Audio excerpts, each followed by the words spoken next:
could happen. I'm old enough to remember, this is kind of weird, that phrase selling out.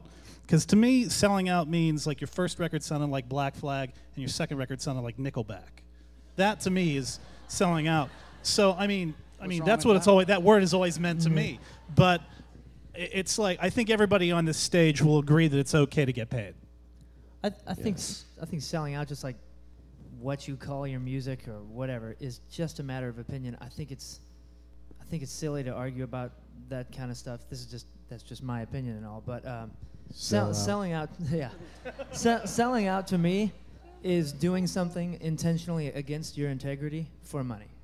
Now, if you are doing something that's drastically different than something else you're doing that may be opposites or not, oil and water or whatever, but you're doing it with integrity and you personally feel that there's integrity behind it and you like what you're doing, so be it. That's not selling out, in my opinion.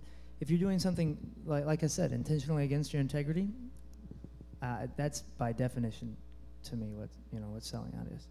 It's just me. But we still all agree that it's okay to get paid. Oh, yes. Yeah. Sorry. All right, we're okay. Also, because Kevin, you brought this up briefly about the whole concept of like the record label wanting to get this part, this part and that part. And that's where we talk about the dreaded phrase known as the 360 deal, which is they want record sales, they want publishing, they want your merchandise. Well, yeah, I mean, that was that idea, and Bill Armstrong, actually, my partner at Side One Dummy, we were sitting there talking about it, and he made a good point. He goes, 360 usually means you come back to the same spot. I think there's creative ways to do it that motivates labels that sometimes are involved in little pieces, but to be able to control everything you do. We were talking about labels now that when a record comes out, part of their deal is they get 12 T-shirt designs of your T-shirts that are exclusively, the royalties go to the label. The band doesn't make any money on it. And that's what you may be buying in Hot Topic and some of those things. The band never sees, and I'd like Hot Topic, I'm just saying, but it's like, the band's giving up those rights, and that's the label. And what happens is if you don't, you get dropped.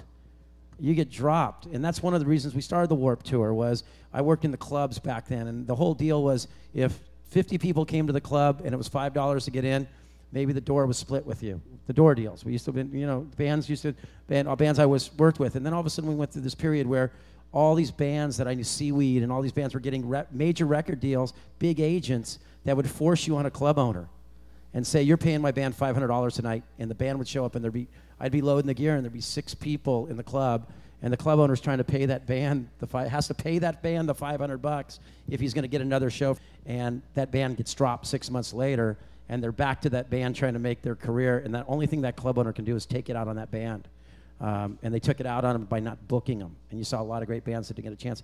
And now, it's different, but I think there's a lot of avenues, and you find bands that when they're getting dropped, it's almost from the majors right now getting dropped for probably 90% of the bands, it's a blessing in some ways because they can start and try to rebuild their career while they have a chance. But sheer economics of business. I always, when I worked in the clubs, I'd wonder these guys that would come in and I hear they were making $200,000 a year, and they were called A&R people. And I go, you get paid $200,000 a year to take people to lunch. That's what the business used to be. The economics is wrong. There'll be more people making a living in the music business. And I think a living is a living like average people out there. There'll be more people making that living in the next 5 years than ever before in music, and less individual people becoming personally enriched. I don't think people are impressed by big office buildings. It used to be like, oh, look at that office building. Now it's like, I can't afford to pay my mortgage in St. Louis, and I'm in this big office building. I'm paying for this. Also, music business used to be known in the entertainment world as a place where you can get a quick score. And I worked for years in the TV business, and it was a longer haul to get paid, but everybody, the charlatans were out there just saying, get in the music business, you're going to get a quick score. And those people are gone. They've got to be gone. And then the people that come up are more serious about music, so I think you're right. More people will make some kind of a living, but it's not going to be as glamorous, but maybe the music will be better. I mean, I'm really believing, and I'm starting to see those young people developing the technologies in their garages and at schools and how they're marketing themselves. And, and I think we've got a future, and we just got to get through it. And it's almost there. I think, they keep saying, when's the music business going to hit rock bottom? All of us are hoping it's pretty close, so we can rebuild it. One of my biggest issues being on the major labels were What bands never realized is that you're a business, and you never really figure that out. You kind of figure it out along the way when the major label has to pay you, and so you figure, oh shit, we're like, who are they going to pay? And then you have to form a little business entity, but you never realize that it's a partnership.